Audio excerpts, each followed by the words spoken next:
They make up 56% of the world's population, 80% of global GDP, yet they occupy only 1% of the Earth's surface. Increasingly, they control larger and larger swaths of influence over world economics, and their leaders have quickly become some of the most powerful individuals in the world. If the 20th century was about the United Nations, the 21st should be about United Cities. Most nefariously, notice the dark background, their vision stands in stark contrast, really direct opposition to American, Western ideals, and even the concept of sovereignty as a whole. Now, you probably assume that I'm describing one of America's traditional geopolitical foes, Russia, China, Iran. Unfortunately, for everyone, you'd be wrong. The people, the thing, the entity that I'm describing, well, chances are you're watching from one right now. This is the story of our world cities, the globalist leaders that control them, their insidious plans, and how they've even rigged the game to skirt democracy, our republic, and really America itself.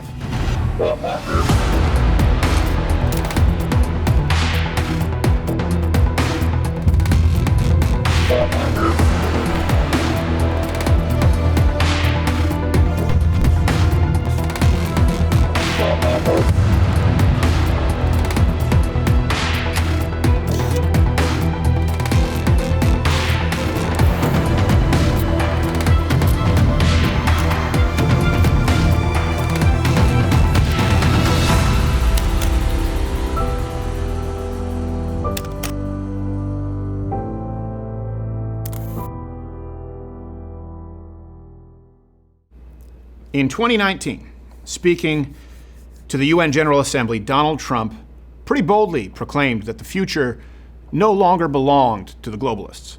The future is not globalist! Well, how'd that get in there? That's right, because it's fun. The future does not belong to globalists. The future belongs to patriots.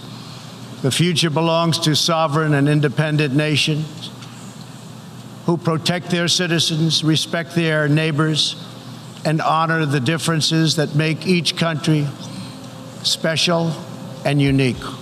Now, present day, we know that those words resonated. From his own re-election here in the States to the rise of conservative leaders in Latin America like Bukele, Milei, growing nationalist movements we see across Europe from Italy, France, even to Germany. And I know, Germany and nationalism don't make great bedfellows. But the point remains. By all accounts, globalism would seem to be on its last legs. But what if I told you it isn't dead? It's just being repackaged and could become more subversely powerful than ever. Well, you don't have to take my word for it. LeVar Burton. Ohio and Cincinnati in particular really benefit from our geographic location. We're not seeing the wildfires and the droughts and the earthquakes and the hurricanes that a lot of other parts of the community are seeing. With the Ohio River, we have a huge amount of fresh water that is accessible to us. We believe that in the future, those two things are going to be competitive advantages distinguishing us from other communities, which will make us a destination for climate migrants and other natural migrants, which we hope will continue to build our growth. And so we're seeding investments right now to make sure that happens. That was Cincinnati Mayor Aftab Purval. Keep an eye out for him on the national scene, by the way. Someday, I'm going to be a big star. But really, who cares about some mayor of Cincinnati is exactly the point. See, this year he spoke at South by Southwest as part of the United States Conference of Mayors. A group of mayors from across the United States, joined by international counterparts, descended upon Austin to preach the merits of their urban hellscapes and to plan more of them for you. First, let's get into a little background. Now, according to reputable sources, like all the news that's fit to print, New York Times, globalism is really just one big conspiracy. In fact, there's a New York Times article during the first Trump administration, quoted Hate Watch as declaring, Globalism is a principal driver for the fears that animate the radical right in the United States. in reality, globalism is not, as I'm sure you know, a conspiracy. It's a conglomerate of transnational actors that have no allegiance to any nation and seek to harmonize society across the globe. It includes entities like, but not limited to, the UN, the European Union, World Economic Forum, and even some private companies like BlackRock and individuals like Yuval Noah Harari. In essence, these organizations and individuals want to supersede the nation state as a means of achieving total control. You might be familiar with some of the buzzwords surrounding globalism, like equity, diversity, open borders, nations without borders, 15-minute cities, pods, George Soros. There, I knew you would. George Soros, the billionaire philanthropist and founder of the Open Society Foundation. Here is Soros himself explaining the origins of said Open Society Foundation during a 1997 speech at Harvard's Kennedy School of Government. The objectives of the foundation were to help open closed societies, help make open societies more viable, because open societies, being fallible, also have their deficiencies, so they need to be corrected, and to foster a critical mode of thinking, which is the basis of an open society. And this is how Open Societies describes the concept of equity and governance on their very own website. Open Society supports efforts to counter national and global imbalances of power that perpetuate injustice and fuel division and conflict. Now here is scholar James Lindsay describing what this means in practice. The United States says this is our land and Mexicans have to stay out. He would be against that. This should be like an open Pan-American kind of megacontinent, kind of in his mind, with one society. So what do you have to do? Well, you have to dissolve a border. And how can you dissolve a border? Well, make so many people be able to cross that border through changes legally and through flooding the system so that the border doesn't really mean anything anymore. Well, you can't have national imbalances of power when you don't have nations. Now, if you've listened to a lot of the pundits out there, they would have you believe that globalism is dead and the nation state is rising again. The further a sovereign nation expands and globalizes, the more difficult it is to maintain the solidarity of the people. Why has globalization failed? I do believe that we have to stop believing in the quasi-mythical powers of globalization. And that's kind of where we are with the failure of globalism right now. We are at the end of globalization. Globalization is dead. Globalization is over. A recent global survey by Ipsos found that only 48% of respondents said that globalization is a good thing for their country. And that number has fallen sharply in the past few years. Despite the gloomy headlines and events of this decade, globalization was destined to fail, all on its own. Hyperglobalization has fallen. The days of what might be called hyperglobalization, where everything was integrated under the WTO into kind of a single rules-based system, that is probably receding. But what if I told you there was a powerful cohort, gang, cabal even, of elites working tirelessly to undermine that rise of nationalism and the will of the nation state to make sure the globalists do in fact control your future? Chances are when you think of your local mayor, the first thing you think is very little. There's a good chance you don't even know who your mayor is, and there's actually a higher than statistically 0% chance that your mayor isn't even a real person. Mayor Max knows exactly where he stands with voters in Idlewild, California. Max is a golden retriever. My favorite politician. Okay, to be fair, you probably know a few famous mayors, like America's mayor, Rudy Giuliani, or Adam West. Nobody messes with Adam Wee. Here's the kicker. What if I told you that many mayors are actually the installed elites ensuring that their side remains in control, will of the people be damned? Now, a major staple of the Globalist initiative, as you well know, has been the institution of DEI pretty much at all levels. And this isn't some wild conspiracy theory. Take the poster child of the globalist movement, the World Economic Forum, which has no less than 3,700 DEI features on its website.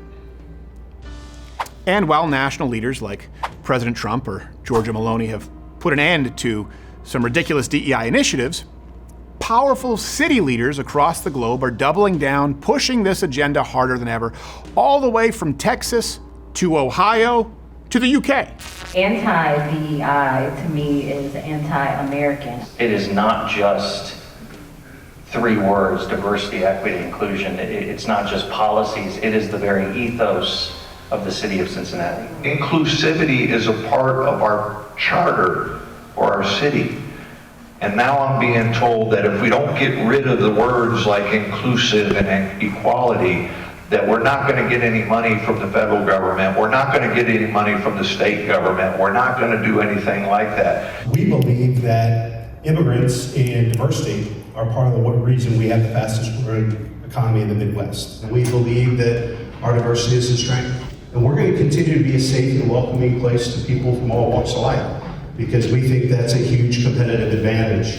The same initiatives can be found in mayor's offices in cities like London, Munich, Paris, Gothenburg, Sweden, and maybe, most egregious of all, Belfast, Ireland, which is headed up by Mayor Mickey Murray, this guy. As the first citizen of Belfast and the very first openly gay Lord Mayor of Belfast, I'm extremely excited to be leading this year's parade. The theme of this year's festival is Love Your Mind, a message that is so incredibly important to our LGBTQIA+ community who are disproportionately affected by mental health issues.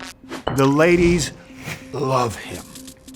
And if you think that DEI precludes actual, well, I don't know, equality, then f*** you, at least according to Arlington Mayor Jim Ross. Why can't you have excellence with equity? Why can't the Asian American get into school because there's too many Asians in the school? Why can't an Asian American get into school because there's too many Asians in the school? Yes, why there's a quota at your Ivy Leagues, and the Supreme Court literally struck it down because Asians were not being admitted based on their race. So am I going to convince you of anything one way or the other on DEI? Should Asians I didn't think I would, but hey, listen, I appreciate you coming out. I knew you were going to get a little soundbite on this. Here's the reality. I gave you a real answer that there is nothing about DEI that's going to preclude anybody from being an excellence. Tell me why the plane helicopter crash was based on DEI. It wasn't. Oh, was it? Okay. I don't think it was. All right. Thanks for coming out. Any other questions? And what would a good globalist overlord be without a dash of climate policy? At the local level, meeting specific needs and addressing the long-term needs, things like how we're going to address climate. So will you be deflected, I suppose I'm asking, would you be deflected in any way from Austin's net zero? Oh, no. In fact, I anticipate that what no. Climate change is real. We see it every day of the year. I can paint a picture that climate change is as real as we are sitting up here. And if you're convinced, contrary to that, you're not going to buy a damn thing I'm saying. You're not. So how do we address those issues of climate change?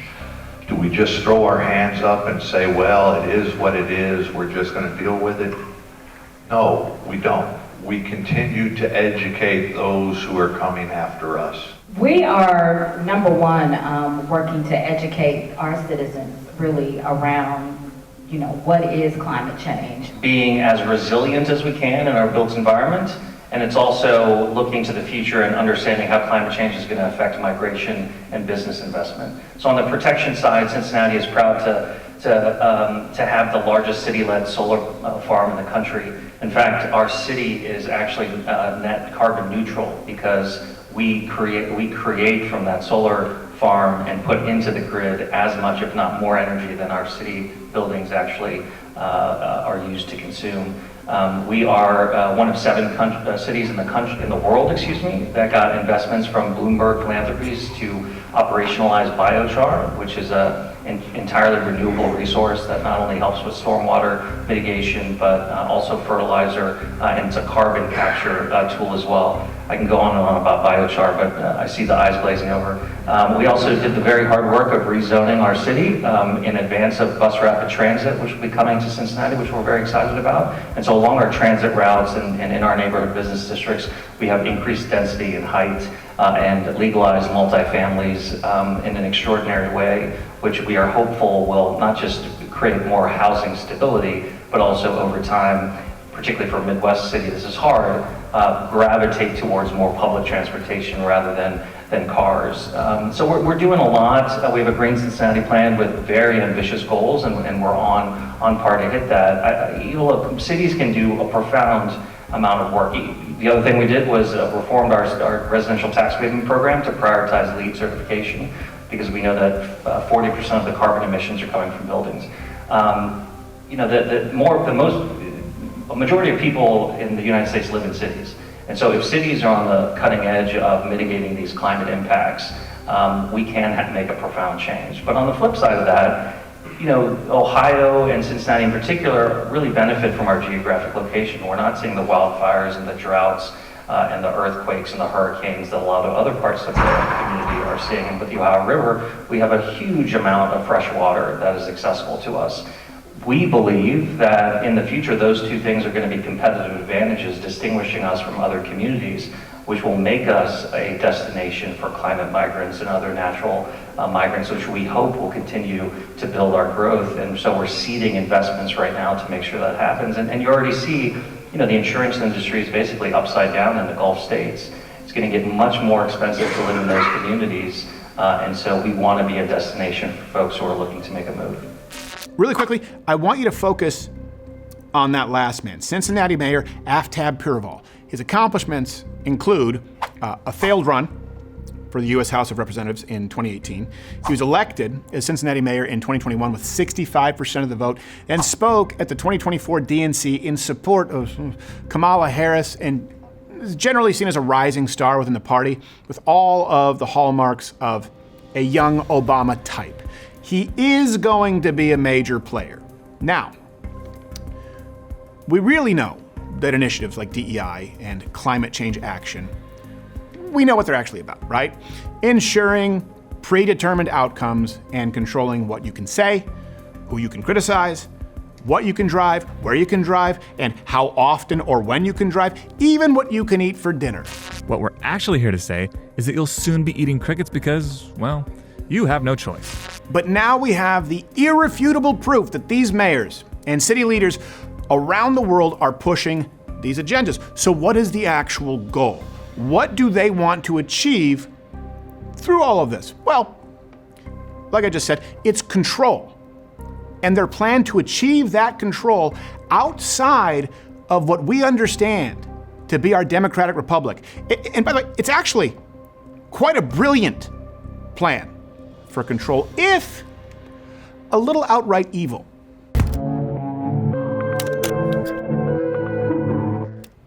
Cosmopolitanism. That's the endgame. And the Bible. You're an angel. No, not that, though. That would actually be preferable in this case. Cosmo magazine serves a I didn't know what a frenulum was. I'm talking about the ideology of cosmopolitanism, which is defined by the Oxford Review as a philosophical and political ideology that promotes the idea that all human beings belong to a single community based on shared morality, values, and rights. This perspective transcends national, cultural, and ethnic boundaries, advocating for a world where individuals are treated with equal respect and dignity, regardless of their background. The term derives from the Greek word cosmopolites, meaning the citizen of the world, which highlights the notion of global citizenship. What does it mean to be a global citizen? To me, being a global citizen is understanding that everything's connected. Making decisions based on the good of everyone, not just ourselves. I am a global citizen. Only one planet. Loving people is the best way for you to be a global citizen. We can't limit our concern to national boundaries. That is the world we're fighting for. because the world we want and the world we're envisioning is the world we're going to make, and it's going to be beautiful. Now, the idea of the cosmopolitan or the global citizen, which sounds nice to the uninitiated, but in practice is awful. It's been promoted for a long time by the WEF, the UN, the WHO, and world leaders like EU President Ursula von der Leyen, and even record-long hot streak day traders like Nancy Pelosi. This is something you can get through the mail. Okay. Run out. Oh my, wow. It all sounds so nice though, doesn't it? A better world where everyone gets along. So why wouldn't people willingly submit to this ideology?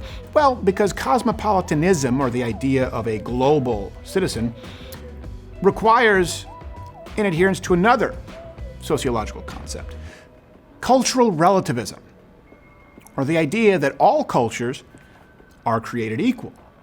If all cultures are equal and all humans want the same thing, then achieving a utopia should be a walk in the park. But what if, in the real world, in something that you know, what if they're not? What if not all cultures are created equal?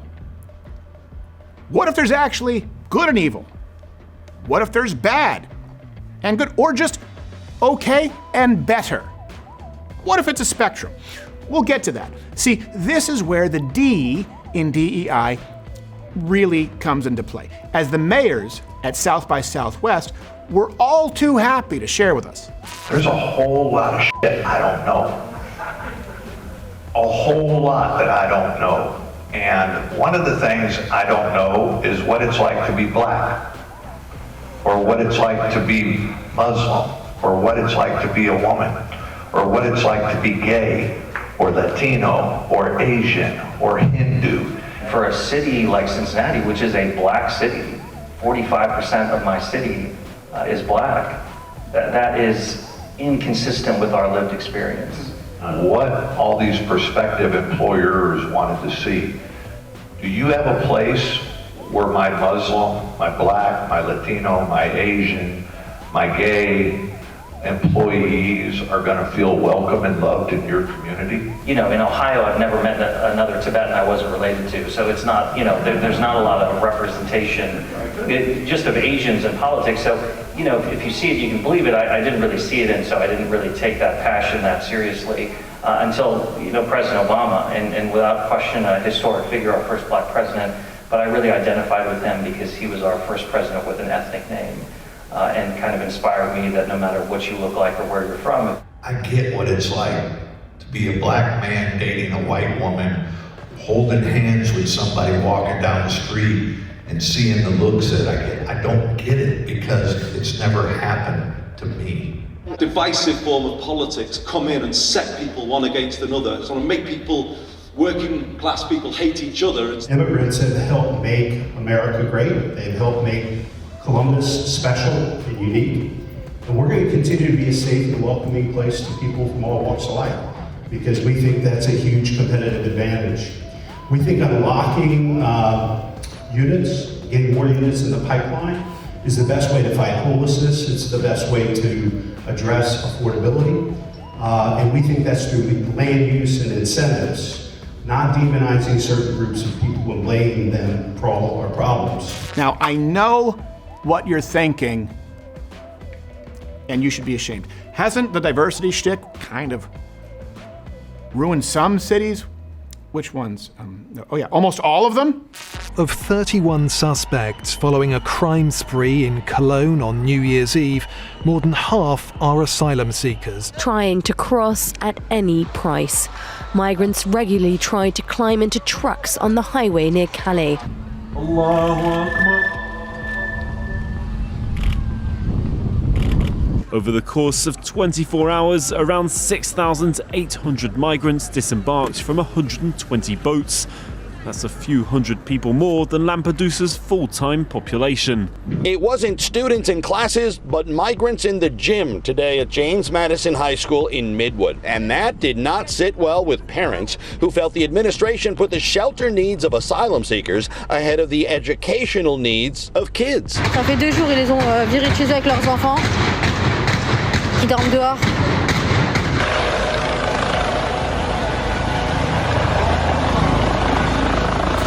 So, yes, it could be argued that cosmopolitanism has been a mixed bag. If that bag is mixed of flaming shit, which is exactly why you've seen a sharp rise of staunch nationalist movements, like some would argue President Trump's MAGA, Germany's AfD, France's National Rally, Britain's Reform, and especially Giorgia Meloni's pro-West Brothers of Italy party. Ma noi non siamo dei codici, noi siamo persone e difenderemo la nostra identità. Io sono Giorgia, sono una donna, sono una madre, sono italiana, sono cristiana, non me lo toglierete!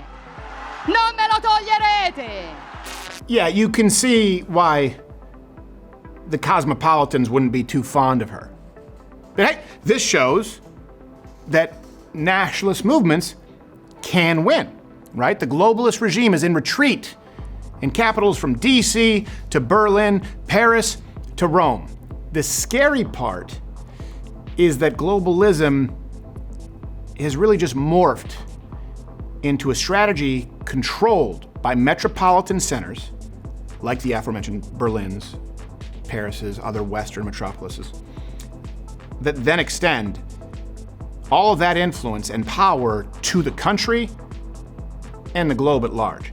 And surprisingly, the poster child for the whole thing might just be Manchester, UK, as described quite aptly by Greater Manchester Mayor Andy Burnham.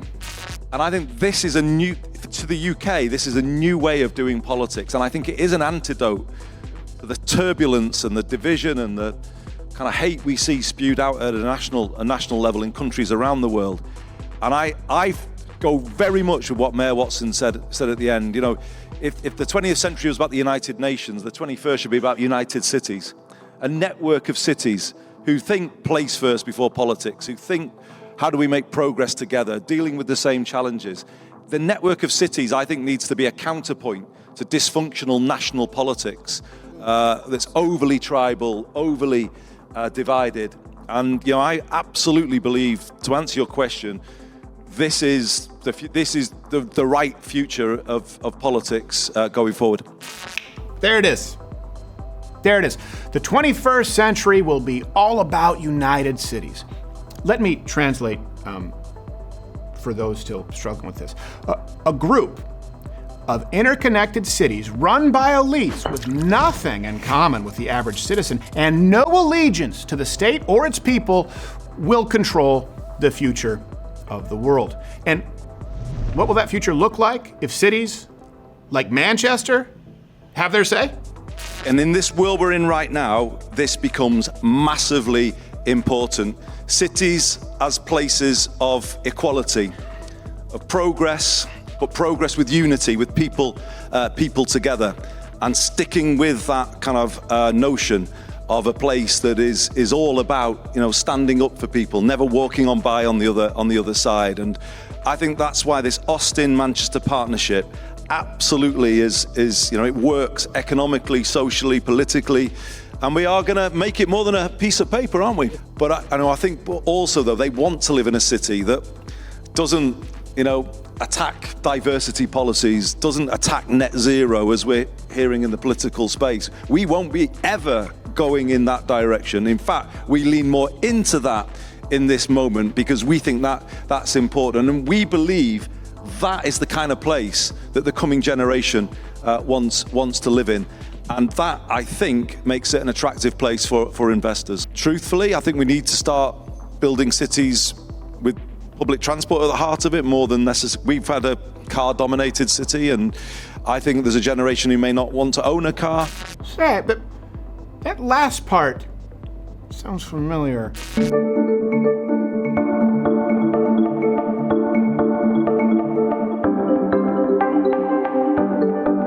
Don't worry, Mr. Burnham assured us his city is growing super fast and super equitably.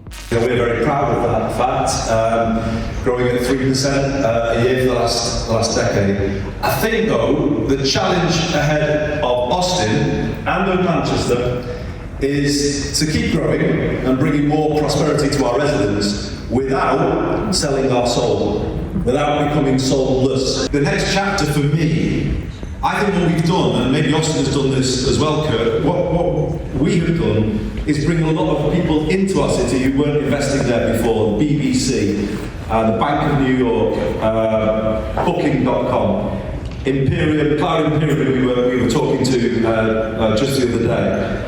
I think we've largely, not completely, but largely relocated people to kind of live in Manchester. The next chapter for me is doing exactly what we are doing with Austin Community College.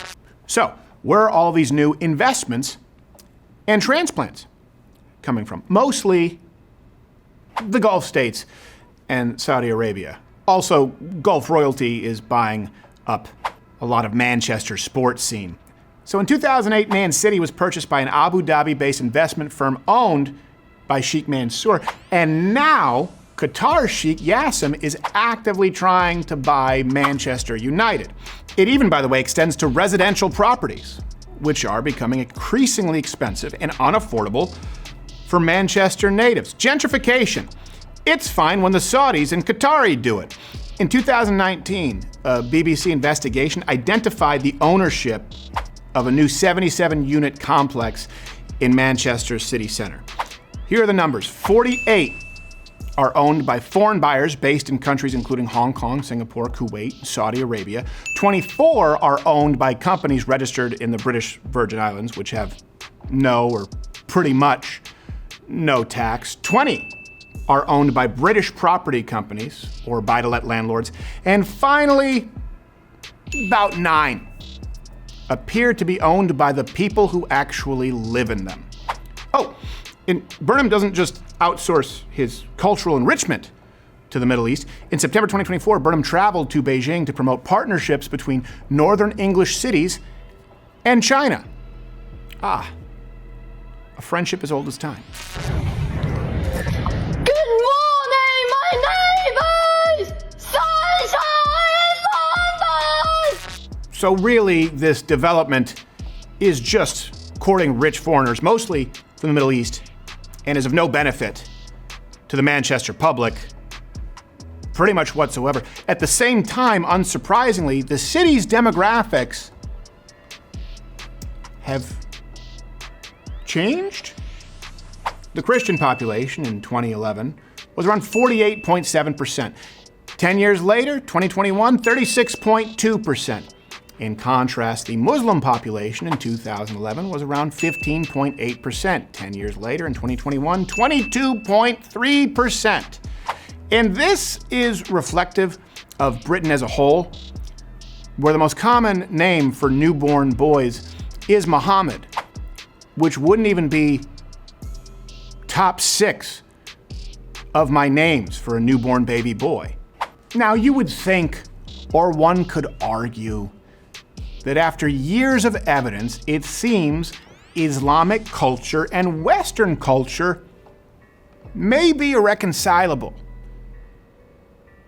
Maybe British leaders should reconsider their stance.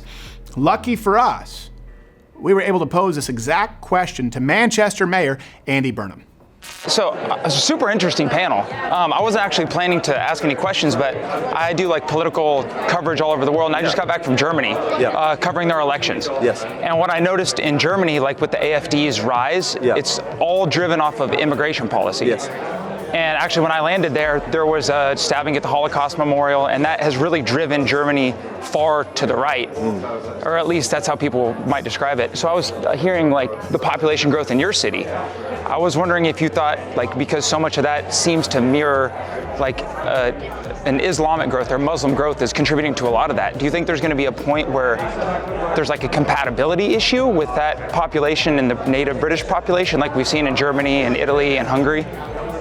Well, it's obviously a kind of divisive climate that's out there in national politics around the world, isn't it? And so that is just a reality, and cities are where the harm comes if politicians are making those kind of statements where, you know, they are, I don't know, creating hate between different people. You know, hate crime is rising in cities, I think. But so are the terror attacks, right, from those groups exponentially. I think you have to work hard to build bridges between people.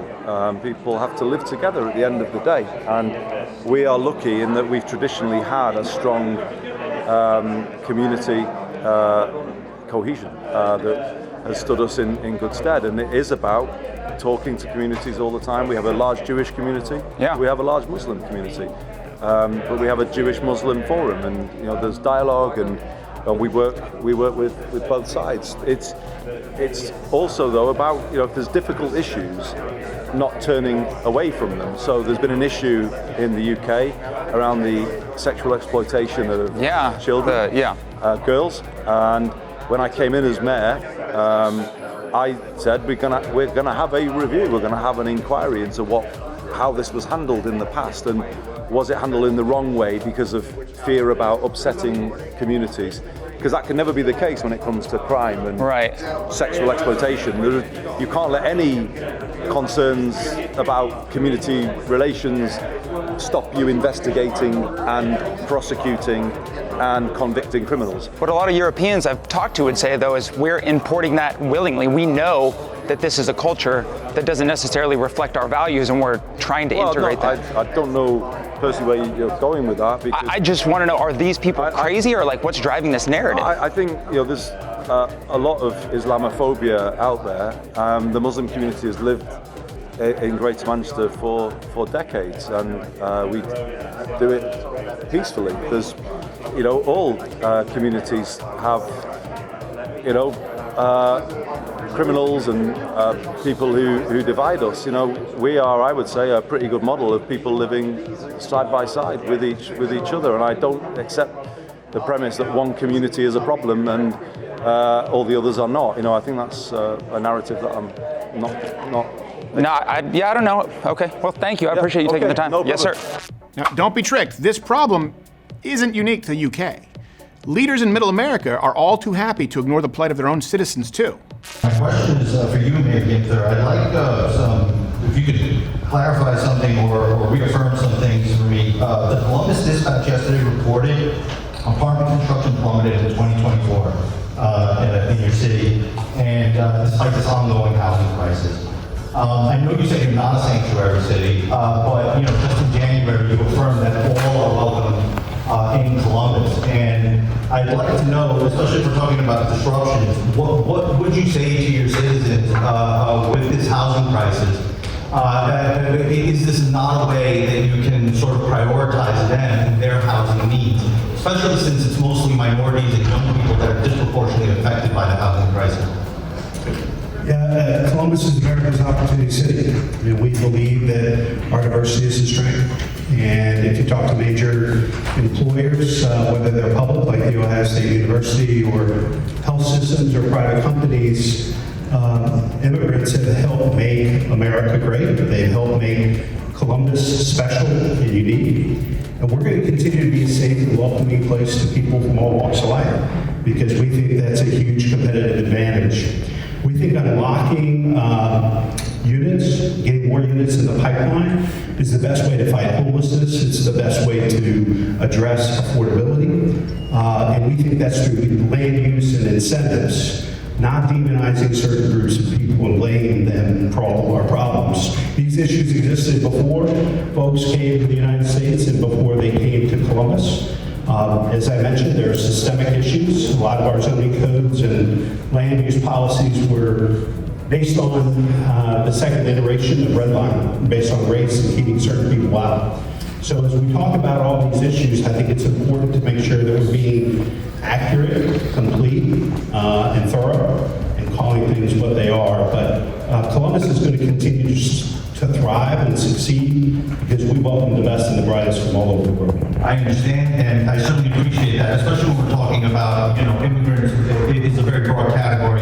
Specifically, though, I'm honing in on the undocumented issue, and I just want clarity on this specific point, because you've been mayor since 2016, good for growing the city, but you're still falling at almost half the rate of the apartments you need to grow. Housing prices for single-family home are up 52% since 2020 alone. Is this not one area where your citizens can more quickly be prioritized? If you do even, again, I know you say not essential to see, but even assist with that. Here's some smart brevity answer. We prioritize people and families. And we don't pick and choose winners and losers. Columbus's future is big enough and bright enough for everybody. So what does this all mean, and what can we do about it? Okay, what you have is a group of elites controlled by interests outside of the state, instituting anti-nationalist, globalist policies. These elites and those doing their bidding are in direct competition, opposition to citizens of the Western world who have said time and time again, through their votes, through their voices on public platforms, that enough is enough, and that you don't want globalism, that you don't want unfettered immigration, and you don't want these elites consistently pushing their version of cultural enrichment. What they have failed to do at the national level, they're repackaging and planning for the city level. And when you consider the disproportionate power that these cities have, it's actually not an insane plan. It's actually kind of clever, and that's the worst part. These people, and I want to clearly define them, those on the left in positions of power, internationally or locally, as we now understand, they view you as nothing more than an economic unit. Who you are, your culture, your nation's history, your values, your ideals, the way you see the world, the way you see your country, the way you see other countries, the way you see all of these countries in relation to each other.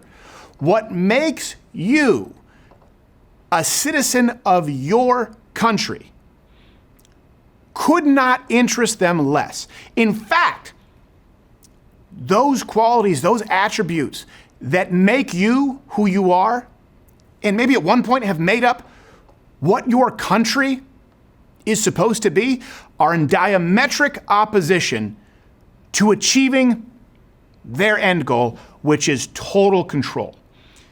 They know better than you what you need. They know better than you when you need it. They know better than you why you need it. They know better than you why you may think you don't need it or want it, but they know that you actually need it or want it. They just know better than you. And they certainly are going to exercise that knowledge that they have, regardless of the votes, regardless of how your nation has spoken on, in fact, a national stage. They are going to find a way to exercise what is better for you. You and all that makes you, you? Who cares? Now eat the bugs, live in a big city, be happy and shut up.